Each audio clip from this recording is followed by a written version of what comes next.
You've heard of get-rich-quick schemes, right? The kind that promises the world? Well, we all know how those usually turn out. Today, we're going to break down one of the most dangerous traps out there, the pyramid scheme, using a simple story about some crocodiles and their shells. So, what is a pyramid scheme really? I mean, beyond the textbook definition.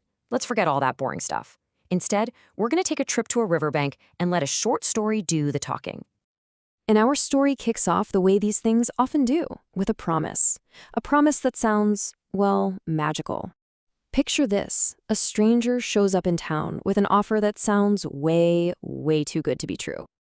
So out of nowhere, this super charming crocodile appears. He gets everyone to gather around and lays out this incredible story. He says, "Listen up. I found a secret, magical river that can literally multiply your shells." He's promising everyone they'll get rich. And not just rich, but rich fast. The only catch? They just have to give him their shells to get started. Okay, so this is where our main character, let's call him Crook, comes in. He hears this whole pitch, and you can just see his eyes light up. He's thinking, what have I got to lose? So he decides, he'll give it a shot. He pulls out just one shell and hands it over. Now, this part is absolutely crucial. The scammer knows he needs to make a believer out of Crook. To get everyone else on board, he has to show them that this magic is the real deal. He's got to make good on that first promise. And what do you know? The very next day, that new crocodile finds Crook, gives him a big old smile, and hands him 2 shells. Just like that. Crook doubled his money overnight. It looks like that magical river is totally real. Crook is just stunned. He can't believe it. He's holding these 2 shells thinking, oh my gosh, this is it. I'm actually going to be rich. And that feeling, that pure excitement, that's exactly what the scammer was counting on. Okay, so Crook is totally hooked. And now the real machine behind this whole thing starts to turn. See, it was never really about a magical river. It was always about one thing, recruiting. The scammer goes up to this super excited Crook and says, "See, I told you it works. But hey, if you want to make even more shells, all you got to do is bring your friends into this. The more people you bring, the richer you'll get." All right, let's hit the brakes for a second, because this right here, this is the whole trick. There's no magical river. It doesn't exist. What's really happening?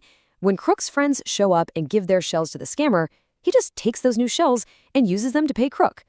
He's literally just moving money from the new guys to the early guys. It's all an illusion, a total house of cards.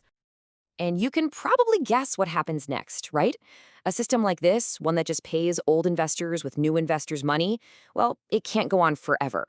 You eventually run out of new people to bring in, and that's when the whole pyramid comes tumbling down. Yeah, the life cycle for these things is always the same. It starts out great, lots of excitement, people are getting paid, but pretty soon it gets harder and harder to find new crocodiles. That river of fresh shells starts to dry up, and suddenly the payments stop. So what happens when the money stops flowing? Well, our charming scammer, who's now sitting on a giant pile of shells from all the newest investors, he just packs his bags, gives a little wave, and poof, he's gone. And everyone else is left with absolutely nothing. It's a really tough lesson for Crook and all his friends, for sure, but their story tells us exactly how these scams play out in the real world. So let's connect the dots between our crocodile story and the real thing. So there you have it. That's the heart of a pyramid scheme. It's not a business, not really. It's just a game of shuffling money around. The only thing you're selling is the chance for other people to join and recruit more people. All the money flows from the bottom of the pyramid right to the top, and when it collapses, the people at the bottom lose everything. Okay, so how do you avoid this trap yourself? You gotta look for the red flags. First, huge promises of high returns with basically zero risk. Second, a ton of pressure on recruiting new members. And third, there's no real product or service being sold. If it feels like the main way to make money is just by signing up more people, that is a gigantic red flag. Just like in our story, the scam itself is the product. Look, the story about the magical shell river is pretty simple, right? But in the real world, these scams can be way more complicated. They'll disguise themselves as some hot new tech investment, or a viral social media thing, or some kind of exclusive club. But here's the key takeaway for you. Now that you get the basic structure, you have what you need to see past all the hype. You can protect yourself. So the next time someone comes to you with a promise that just sounds a little too good to be true, just think about Crook and his shells.